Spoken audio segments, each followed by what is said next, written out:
আজকে কাপড় ধুতে গিয়ে আমার সাথে একটা ঘটনা ঘটে গেল। কি ঘটলো চলো তোমাদেরকে খুলে বলি। আজকে আমি ব্রেকফাস্ট করে নিলাম চা চশমা পপ দিয়ে। তো চলো চশমাটাকে একবার পরে দেখা যাক। তারপর একটু পরে আমার 3 কোটি টাকা কেটিএম থেকে বার করে তেল আছে কিনা চেক করে নিলাম। যাওয়ার সময় একটু তেল ভরে নিতে হবে। তো গাইস তেল ভরে আমি চলে যাচ্ছি আমি যেখানে কাজ করি সেখানে। 300 স্পিডে বাইকটাকে ভাগিয়ে পৌঁছে গেলাম কাজে। এখন আমি গাছগুলোর মধ্যে জল দিয়ে দিচ্ছি। ফাইনালি কাজ শেষ করে বাড়ি এসে ভাত নিয়ে বসে পড়লাম।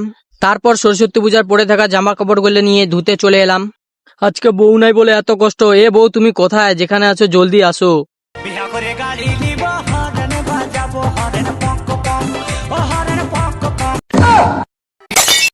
কাপড়গুলো ধুয়ে যখন রোদের মধ্যে শুকোতে দিতে এলাম,